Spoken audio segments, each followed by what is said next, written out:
Hey everybody, welcome to Stream of Consciousness. I am your host, Caitlin Wiley, here in Concord, North Carolina, coming from the HB5 studios. Today in the studio, I have a very special guest, someone I've worked with for about over a year now, Constance Brossa from Content Spectrum. She is an entrepreneur, lots of experience in journalism. These are just things I'm pulling from our conversations. There's probably a lot more that you might to add. Welcome to the show, Constance. Thank you so much. And Constance was inspired by a small business workshop in Charlotte to research some podcasts. So she reached out to me, and I am very honored to have her here because she's been an entrepreneur since 1995. And recording today is April 2019, so that's a good bit of experience. Would you care to begin our journey today about talking about the struggles you might have gone through as a woman entrepreneur? As we did, I would like to know if you have any stories that come out of, you are a black woman, if there were any struggles that hit you, you might want to share with any younger folks or folks just starting out their own business. Man, it's a scary thing. I'm just starting out, so help me out. Tell me your story. Well, I started as a print journalist. I knew from like third or fourth grade that I was going to end up working for a newspaper because I love to read and I love to write stories of any kind. So I went to the University of Georgia and graduated not with a news writing degree, but with a public relations degree, because I thought back then that I knew everything about writing and I was just not going to take one news writing class after another. But of course, I was going to stay in the journalism school. So my degree is in public relations, even though for half of my career, I was a print journalist. I started out at my hometown newspaper eons ago, shortly after I graduated. Where was that? Columbus, Georgia. Okay. So I started at the Columbus Ledger-Inquirer. I was only there for 18 months, and out of the blue, I got a call from someone, I believe the features editor at the Charlotte Observer. I'd never thought about Charlotte or the Observer. I knew it was a big-time paper. I knew it had won a Pulitzer. So I was just stunned and thrilled and scared. But I came here and interviewed. That was in 85. And there was such good energy in Charlotte at that point. It was, truly a New South little city. Harvey Gantt was the mayor. And, I had a crush on Harvey Gantt. But that's another podcast. Story. Okay. So I was just like, thrilled to get here. Got the job, started as a copy layout editor, so I would actually be a copy editor from 6 a.m. to 3 p.m. when there were two Charlotte newspapers, the Charlotte Observer and the Charlotte News. The Observer was the morning paper and the News was the evening paper. The News folded 6 months after I got here, but I still had a job, so I just went to the features department at the Charlotte Observer and did the copy layout thing. I was happy. I was thrilled. This was what I always wanted to do. So, was it like your first quote unquote big break as an entrepreneur? Well, not as an entrepreneur, but certainly as a professional. Okay. Definitely. Because the Columbus paper is not even Columbus. In fact, is not even half the size of Charlotte. So we're talking about a big leap for a little bitty girl from Columbus, Georgia. How did that feel, being your first big break? I was so excited.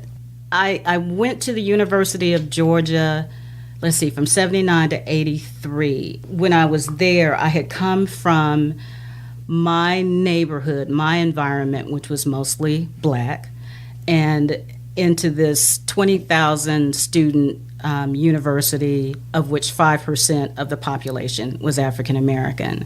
So, I went from this very sheltered environment into this, I don't know what that was, but I eventually embraced it. But, to me, that was probably one of the most terrifying aspects of my life because I just wasn't prepared for that difference. So that to me was harder than, I think, anything I ever encountered at the Observer. But as we're talking, I may discover that that's not the case. Sure, yeah, that's what happens. Yeah, exactly. With the stream of consciousness. Like therapy, huh? Yeah. Just it all rolls out. You think of one thing after another. Do you want to continue with that one? Well, so I got here and was at the Observer, got promoted several times, never really felt that being a woman or being black was an issue. As a matter of fact, maybe 18 months after I got here, the managing editor of the paper came and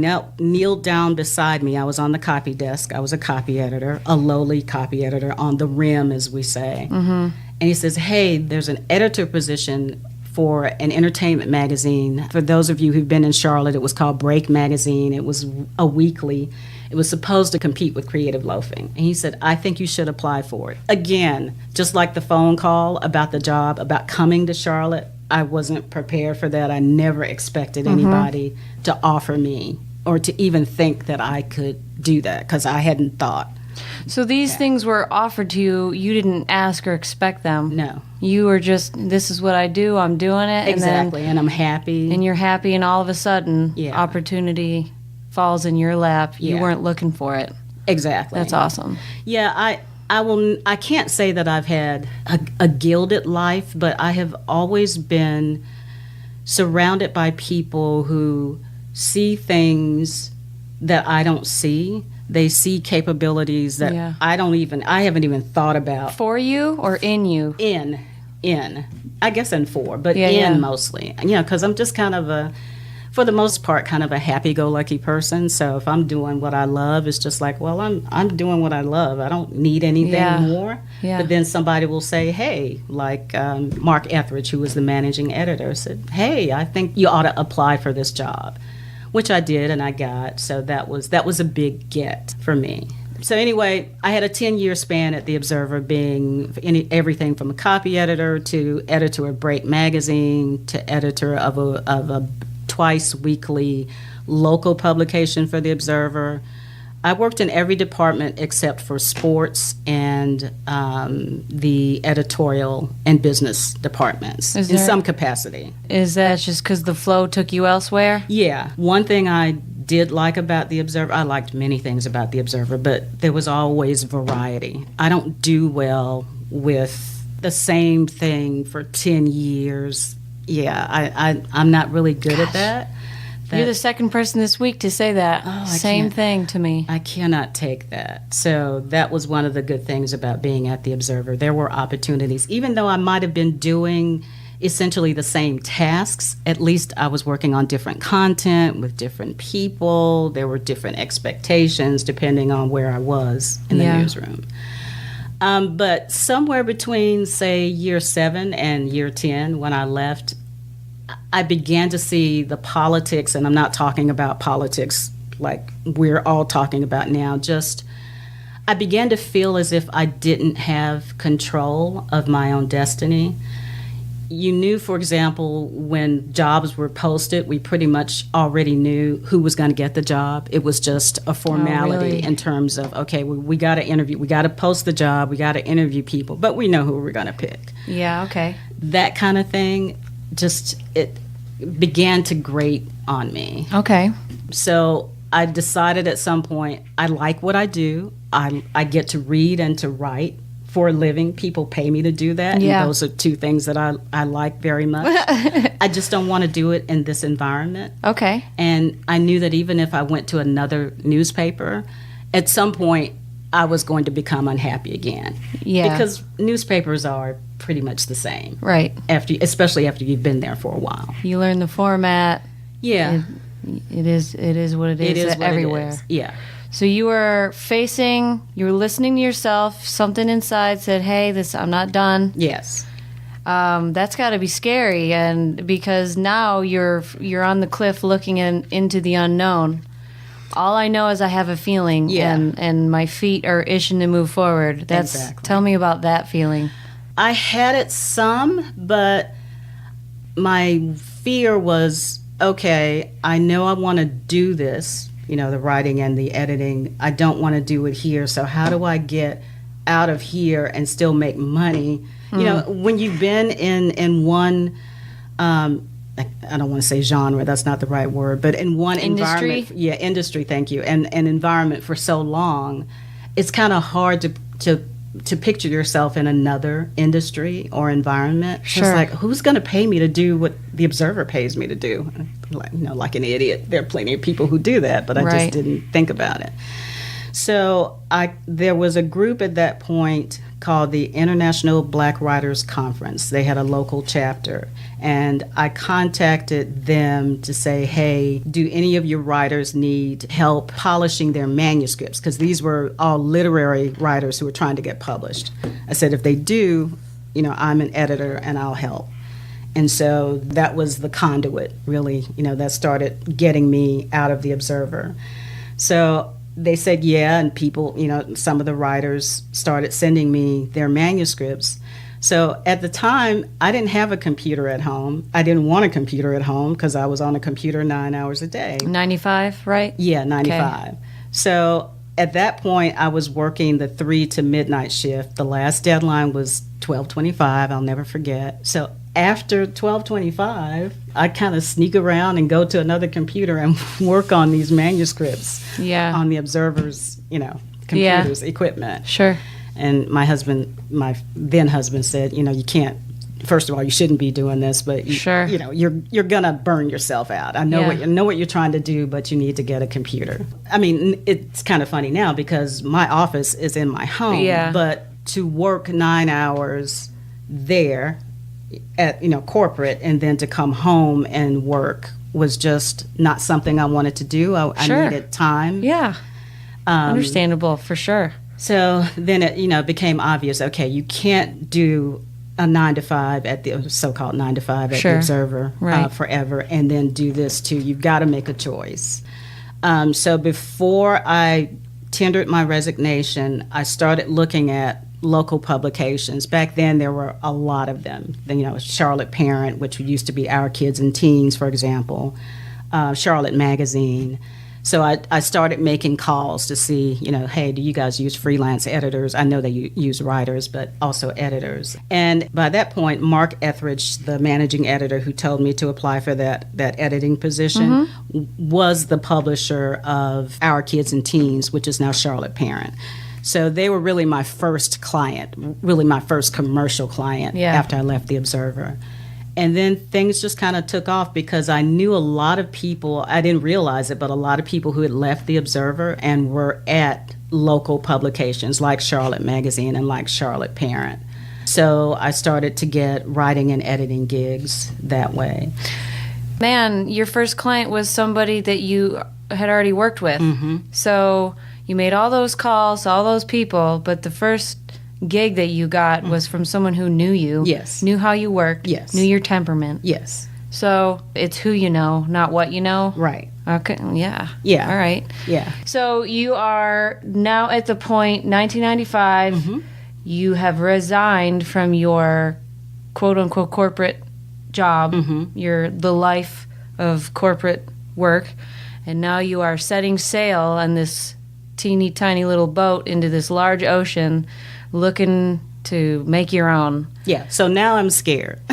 Now you're scared. Now you're when you jump is when you were scared? Yeah. You weren't scared before you jumped? No, I wasn't scared before I jumped. Oh my Lord.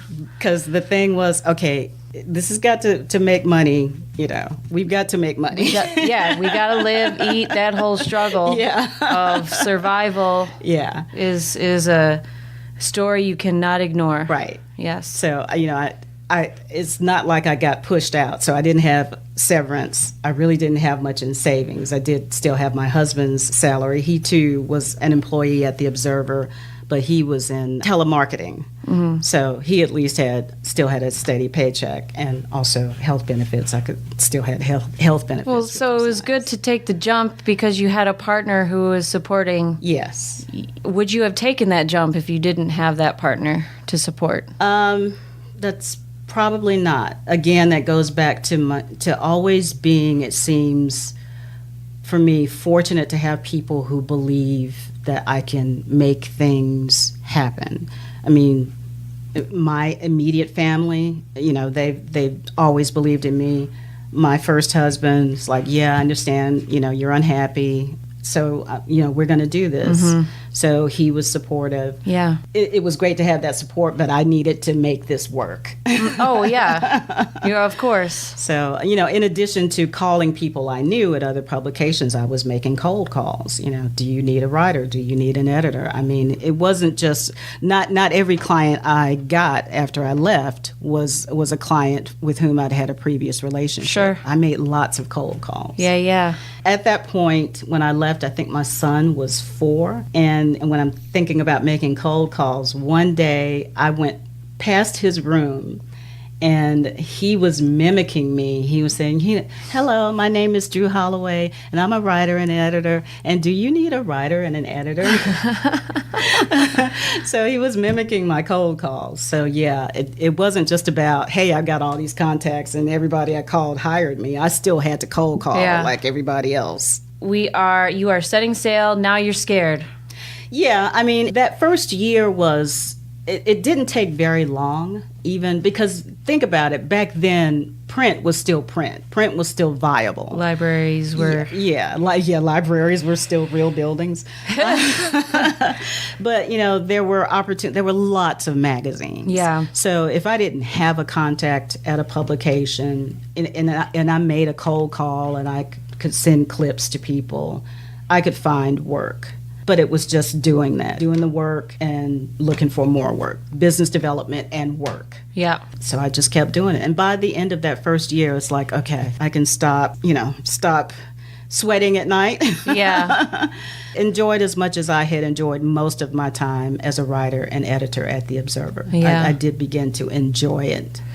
So since 95, has it been a roller coaster of being an entrepreneur, or is it feast or famine? What was it for you? Oh, it's always going to be feast or famine, but from 95 until the Great Recession, so what was that, 2006 or 7, man, it was good. Especially in 2007, I went on a press tour for a magazine, and the press tour was a luxury cruise to the Mediterranean. Nice. So Italy and Greece, all paid for. I took my sister with me. Oh, yeah. That was the height of that period, because again, something else that was really strong back then was luxury, writing about luxury things. Okay. And so I got to do a lot of that kind of writing. So 2000, really from 2004 or 5 to 2007 or 8, that was my apex at that point, because I could write for just about any kind of publication I wanted to, because there were so many publications. So like the demand was high. The demand was really high. Yeah. When I went on that cruise, my sister, who is really good about investigating things, I literally, for the first time probably in my life, was a dumb tourist, because I had no time to. Normally I would have researched things, right. And I was just so busy trying to get things done before I went on this 10-day cruise. I couldn't even do the whole 14 days. That's how busy I was. Just with the work. Yeah. Working for yourself, busy, Yes. so busy out your eyeballs. Yes. Can't even go to 14 days Correct. on a cruise. Yeah. Would you consider that success? Yes. Yes. Definitely. So I want to talk about your experience with the change of technology. Okay. You are a writer who began in print, which is the physical form of a story that you can hold in your hand, a book, a magazine, publication, newsletter, something that you hold in your hand that is mailed or subscribed. People pick up. People have to want it, right? Yeah. So that's the world you were born into as a journalist, someone whose creativity is the power of story. You're writing, it's in someone's hands. With the advance of technology, with the computer being in everyone's home, with the internet reaching the world, tell me about the struggle that you or the industry experienced in this advancement of print dropping off because now it's all digital. Tell people who have no idea about that life what it was like. Well, the newsroom was more digital than you might think. Even when I left in 95, at that point, those of us who were laying out pages were still using sheets of paper and pica poles and picture wheels, which I know nobody. What are those?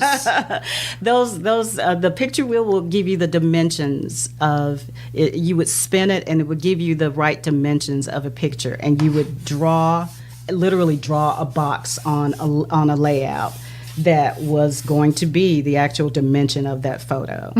And pica poles, if you're a photographer, you know about picas, in terms of measurements for pictures. So from a layout standpoint, we were still doing that. Of course, now they lay out just like I do on my computer using InDesign or whatever. Yeah. But yeah, there was no InDesign in that newsroom in the 90s. We were still laying out literally on paper, and we would either walk those layouts back to what we used to call the back shop, which is where they would paste items, paste the headlines, paste the text, paste the every photo. day. Yes, every day. Because newspaper is a daily thing. Yeah. And by the way, when I started, there were 7 deadlines a night. When I left, there were 3, I believe. 3 each night. It went down, so you could see the decline. Yeah, I could see that. Aside from layout, which was still somewhat antiquated, everything else digitally, was there for the most part at newspapers. Like I said, I when I was there, even before I started thinking about having a business, I never wanted a computer in my home. I was good, after being on a computer 9 hours at work. Right. I had no desire to be on the internet. I didn't shop on the internet. I didn't, I'm good. Certainly didn't read anything on the internet. Everything was tactile. It was something I could hold. Right. So yeah, that was, I have seen that change. I'm astonished at how much time I spend looking at a screen now. It is, I think about it, my gosh, my son doesn't really, he remembers more paper than certainly his son, my grandson. My grandson I don't think he knows what a newspaper is. So I'll have to save something for him to look at. That's what makes me excited about people sharing their stories, because I see in my lifetime, I've gone from playing outside, not having a phone, being crazy, wild, and free little kid to I got a phone on me. Everything is an app. I got an alarm every 5 minutes for something. Digitally, I am plugged in, and I like to hear everybody's experience going through that, because I know for me, I was in 5th grade when we got our first computer in 95, Windows 95. Okay. Man, I spent all the time. I was enamored. I used Word, and I created a 3-column newsletter about Thai Beanie Babies. That's how I got into multimedia. But I fear that the kids and the generation that comes after me, there's going to be so much stimulation that they can find on the internet, like that they won't even be interested in knowing about how we got here to the internet. Like, how do we create a newspaper? How? Oh, a newspaper can be printed, and these things are I feel like are so important for kids to learn about. But there's so much things to learn about. They only have so much time in a day, and they got to really want to know. Yeah, and they're much more visually oriented. So if it's not something strikingly visual, it's a challenge to engage them and make them step back and go, this is a pica pole, and this is a picture wheel. Yeah, for sure. Like reading. Yeah, reading. Words on a page. Yeah, Can't show me a YouTube video. I was doing a search. I was looking into something yesterday, and here's an article. Here's a video. You know what I did? Exactly. I watched the video, and there's something to be said about that. Just because I mean, you think about the production of words on a page is a lot easier than creating a video. But people are more visually inclined because of the phone and the screen. Yeah. That's what you kind of focus on in your job these days, is creating websites. Yes, I do. Now, I am not the web developer. I do code some really old websites for a client because I use HTML coding for anybody out there who still knows what that is. I use Dreamweaver for anybody who out there who knows what that is. I know the true web developers don't use that kind of stuff, but that's what I'm comfortable with, and these websites are one page and they're old. Sure. So anything else that needs to be really beautiful and functional and engaging and striking, I do partner with web developers. At this point, I have 2 web developers I depend on to make websites for my clients. So I am the project manager. I'm the conduit between the client and the web developer. Yes. All right. This is what you want. I mean, you and I have been through this process. Yeah. Right? You helped build a website for one of my companies. Yes. Yeah. So this is what you want. Okay. I'll convey that to the web developer. And sometimes you actually, in our case, you actually talk to the web developer. A lot of my clients don't do that. Right. They only talk to You're me. the filter. Yeah. I give you the info. Correct. You delegate where it needs to go, leaving me out of it so I can go and do other things, which is fantastic, by the way. Yeah, so it is my job to give the web developer your vision. It has to look like you think you want it to look. It has to feel like you want it to feel. Yeah. So that's my job if the client has no interest in dealing with the web developer at all. So you speak 2 languages. Yes. I speak client and I speak web developer. You speak web developer. I don't speak web developer as well as I speak client, but yeah, I know more about that than I ever dreamed I'd know and sometimes ever want to know, the web developer stuff. Yeah, it's daunting. I've tried. I've also tried to learn Italian, and some things just are not good. Language. Yeah. Yeah, and I have patience for many things, but not coding, not so much. Agreed. I'm the same way, which is how we met. I needed a website. I met you through a networking event. That's right. For me, I was in this process of, okay, I don't want to learn how to code. I'm going to delegate and elevate, which is the saying I adopted from Traction. I've read the 3-part book about business growth. Oh. Delegate and elevate, which is how we met. I said, you know how to do this. I'm going to give you this task and pay you for it. Yes. And then I don't have to think about it, which was awesome. You and the developer Jenny made a fantastic website for. We had so much fun. Yeah. It was such a creative experience. A lot of our clients want very corporate, commercial, conventional websites, and yours was just such a blast. I wish we could tell people go to ritelightsigns.com. You'll see what we did. RITELITE signs.com. Yes. It was my first website, and you helped me I was very nervous because it was. I'm not I'm just I'm a marketing professional for Right Light Signs, and so they had a website that was not a good tool for what I was trying to do. Mm-hmm. So I had this vision of I want to market by using this website. I want to point people to different pages instead of just go to this page.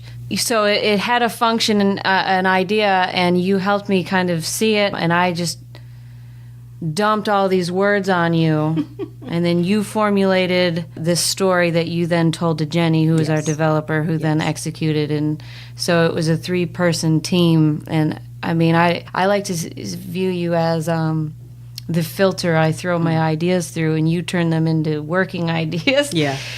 And so that's the business that you have. That's where you find yourself now, on the little tiny boat that you set sail in. Is now what kind of boat is it? Can you paint that picture for us? The boat that you are now sailing in. It's not a canoe anymore. What would I call it? Just a dinner cruise kind of thing right now. Yeah, a pontoon boat. Just kind of chill. Hey, we're watching the sunset, drinking our wine. Yeah. Nobody here's freaking out. Yeah. After that, the apex of my business as Final Edit was around 2007, and that's when I went on that cruise, and I was so busy with other work I could barely get it done before I went on this 10-day cruise. 2007, 2008 came.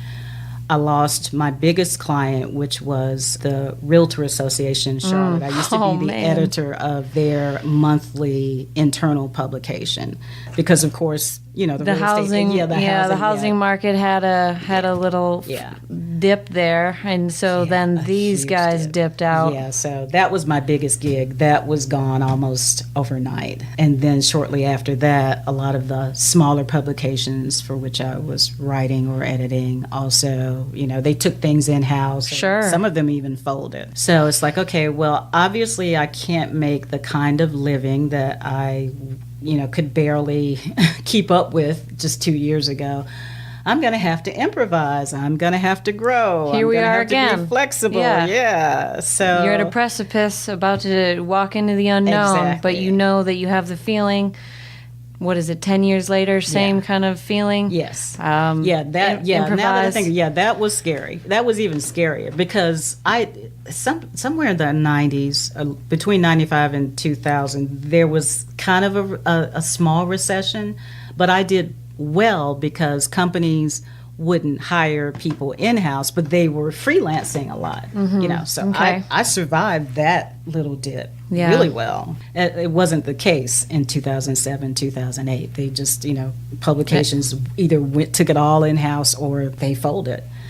So, but somewhere though, right before that, people did start to ask me, hey, you write for publications, can you write for our website? So I was doing a little bit of that. And then some of those people, as that recession grew deeper and darker, says, hey, we have a website. We want to keep it up, but we're not going to hire web people internally. Do you know people who do websites? Well, of course I know people. Wink, wink. Wink. So I started looking for partners. So that's where the partnership aspect of my business came in. I started looking for developers, and some of them, again, were people I had worked with at The Observer who were then no longer at The Observer because I left in 95 on my own, but by 2005 or so, people were leaving The Observer not on their own, So they were out in Charlotte trying to do what I did 10 years earlier, and when I left on my own accord, only they were dealing with that economy. Yeah. So started partnering with people on websites. What else do I partner with? Oh, graphic design, definitely. Yeah. I have a wonderful graphic designer she's fabulous. I do all of the content writing and the social media marketing. And the social media stuff that's the newest stuff. Yeah. Now for me, that's funny because again, I wouldn't have a social media account if it were not for my business. I have no desire to be online, to have an online presence, but I know how important it is. Unfortunately, it is an important thing. And I kind of like it now. I started with LinkedIn like everybody else, sure, and then branched out. I'm on Twitter, but I don't rant and rave about a lot of things, so Twitter really doesn't serve my purpose. But Instagram, boy, I've been in the past year, I've had an Instagram account for a long time and done nothing with it. But last year I thought, I already have this. I should be using this, not just to market myself, but I can help other people perhaps. You've gotten a pretty cool theme going on in your Instagram. You're making these quick little videos about historical figures, so you're being relevant with the day as well as maybe the month theme. So you found a pretty good routine for Instagram from my point of view. I mean, I enjoy what you put out there. Like little blips, they're visual, they're quick. I mean, you're serving today's person, the young generation that doesn't have as much attention span and is very visual, and the platform you're choosing. Side note, LinkedIn, I think, is getting cool now because I've been seeing all these ads for LinkedIn. So I think they're taking all the Facebook people who are quitting Facebook, sick of that nonsense.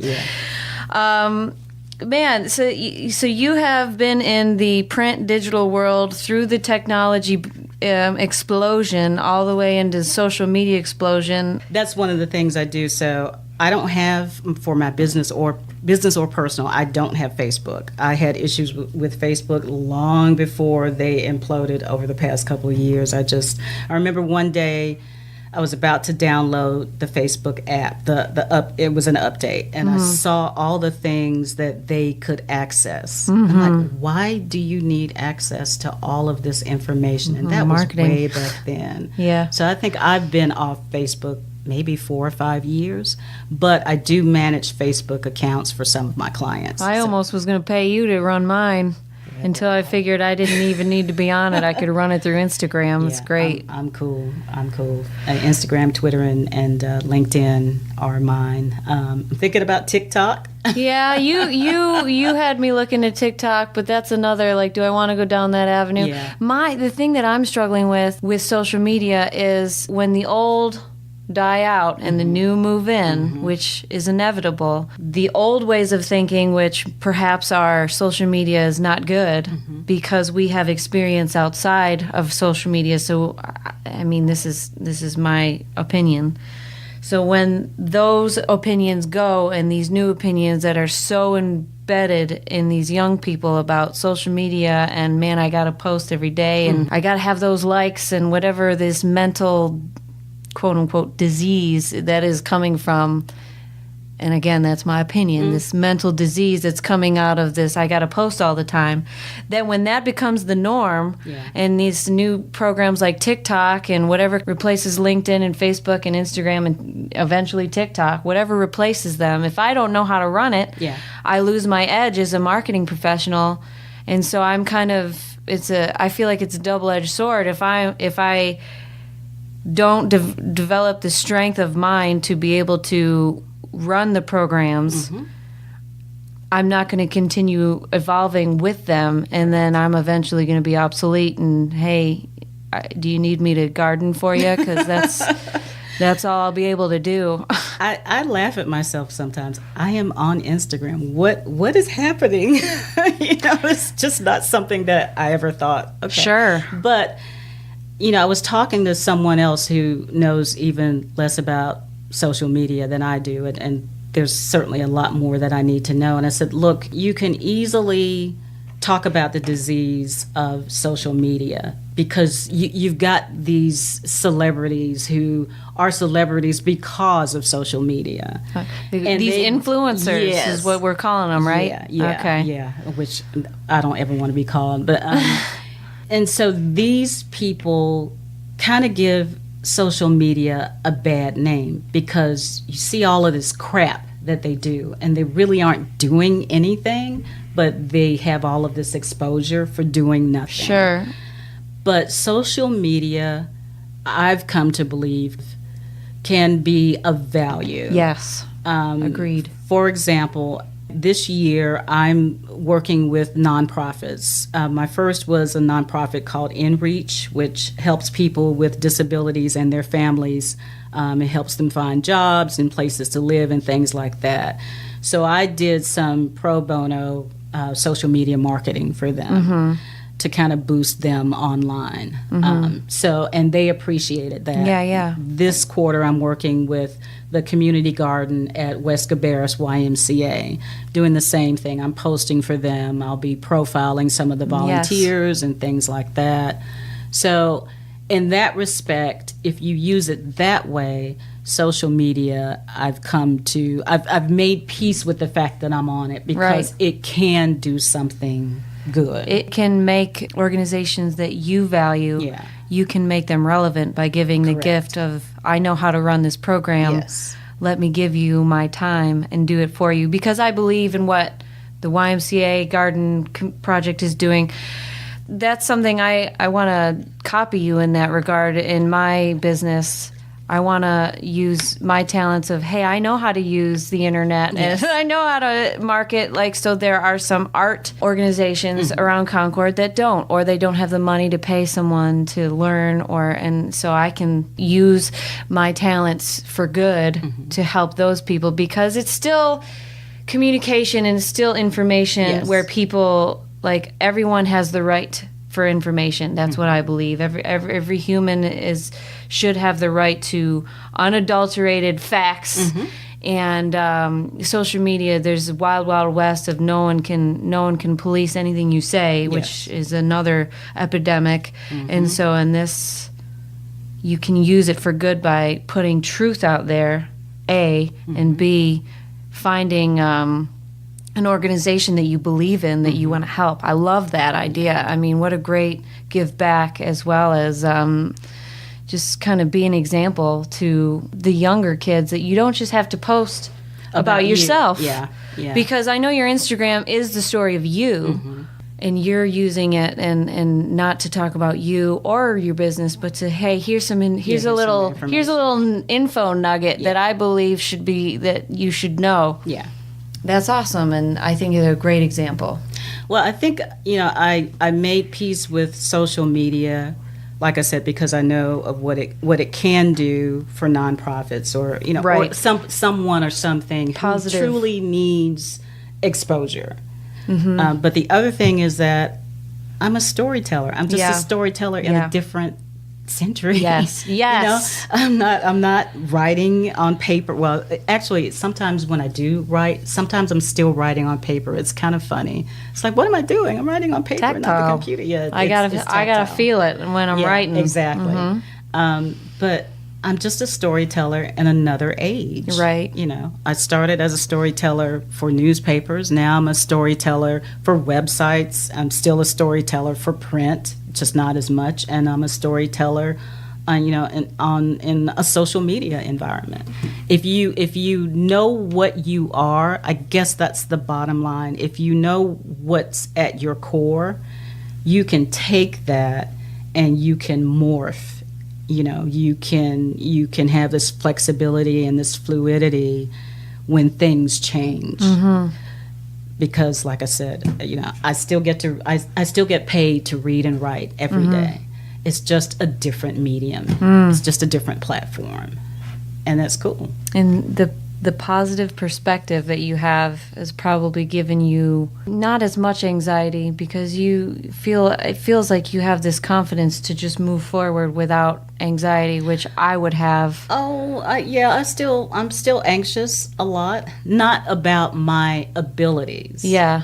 I'm still anxious about things that I can't control. Because you can say, I'm an entrepreneur and I'm in control of, everything I do, but you're really not. You have more flexibility. Yeah. You can pivot quicker when you're on your own than you can when you're working for some company that slowly is telling you things are going to change, or they don't tell you at all until they need to get rid of you to save money, because they're bleeding. Do you think that you had the gift to make this work, or do you think that, man, you have the gift of keep getting up? Oh, definitely keep getting up. Yeah. You have to be, it's not just a confidence thing. You have to be positive. Because there are times when you're going to do everything right by a client or a project, and you're still going to get that client is just going to say, I don't like it, I don't want it, I don't want to work with you again. Yes, I've heard that. And it can crush you. But how long are you going to let that rock stay on top of you? You can't, you have to get up. You got it. And you have to believe that, all right, in the next hour or in the next week or the next month, things are going to turn around. I have been amazed sometimes at, after losing something, and I think, oh God, like in 2007, 2008, I'm done. And then you find out you're not. I want to ask a few questions about kind of everything we just spoke about, and if you get inspired to keep talking, there's no time limit here. Okay. What do you think in your personal development is your greatest strength? I guess I'd have to say optimism. If I know that's not a skill. Are you kidding? It's seeing things positively is for me a practiced skill. Okay. I need to practice it. Okay. Maybe it's more natural for you. It looks like every time I've spoken with you, you've always given me the impression that everything's positive. There's no freaking out coming from you. Well, yeah, you don't see well, if I freak out, it's for a very short period because it's just like, okay, you've had your moment, you've had your tantrum or whatever you want to call it. You've allowed yourself to feel sorry for yourself or to doubt yourself. This is just a moment in your life. This is not the defining moment. You've had other moments that were better than this. You'll have other moments probably that are worse than this, but this is just one moment, and you just need to deal with it and move on.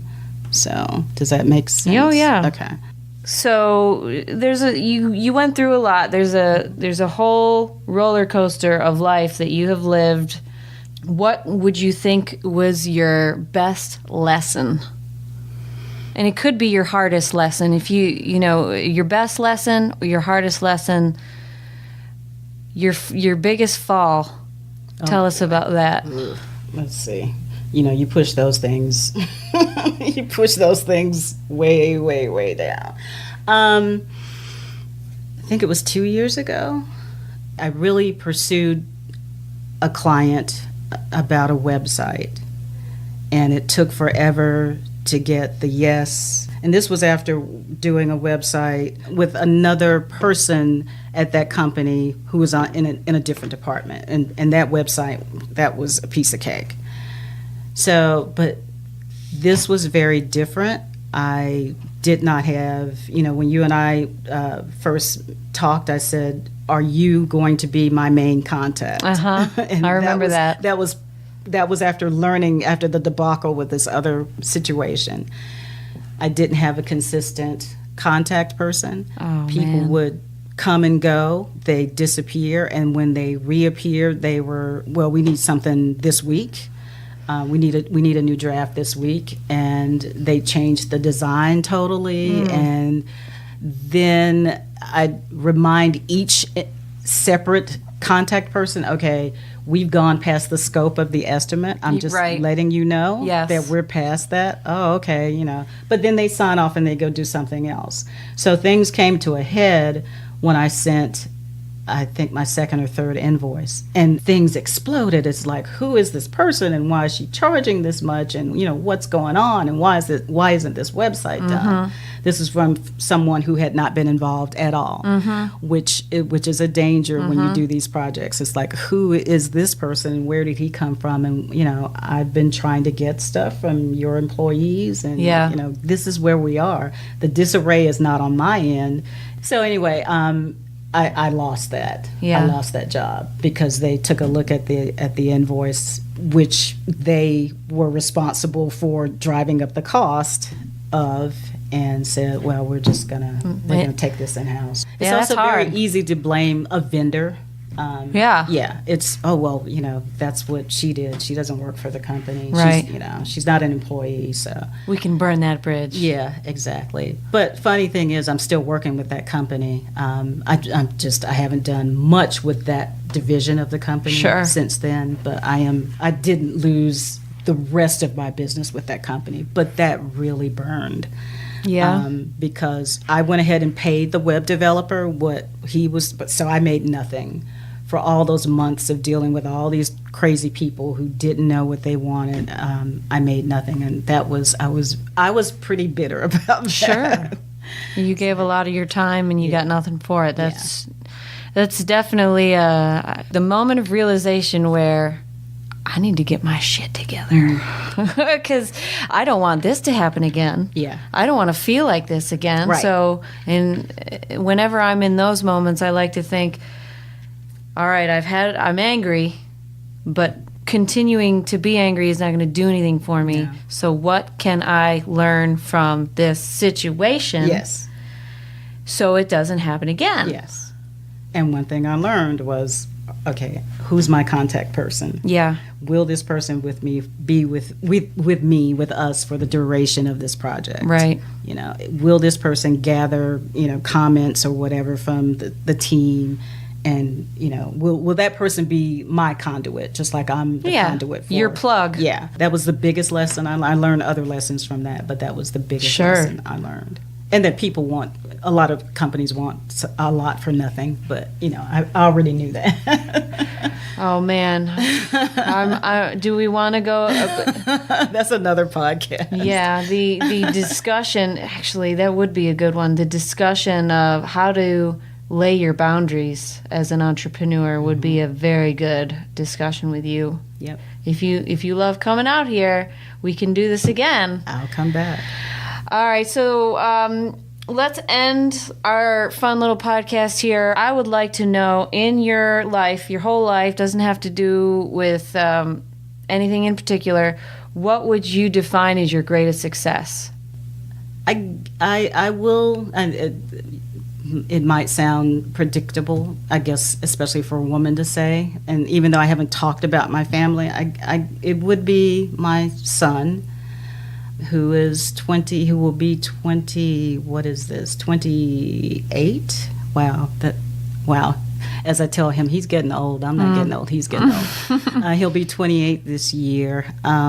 He is like so many kids, or he was, I mean, he's not a kid anymore, but so capable of doing so much more for a long time. And I was really frustrated because I knew and still know how smart he is.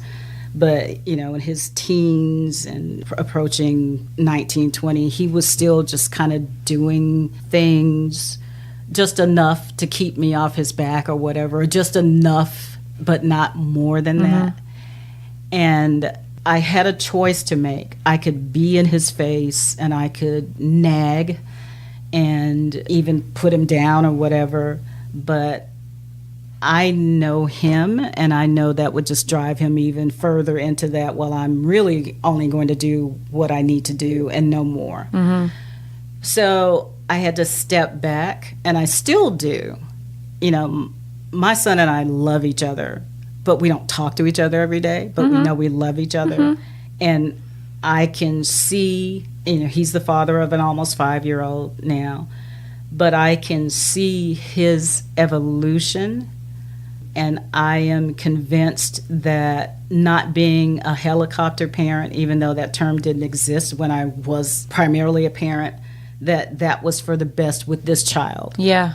Or this now young man. It might have been the best for if I'd had another child. That might have been what I needed to do. Sure. But for this young man, he would have resisted. It would have been a passive-aggressive thing, and he just would have kept not growing, not figuring out, I do need to do a little bit more. Because there's no way that he would have what he has now at Apple. He started out on the floor, basically, selling products, talking to people.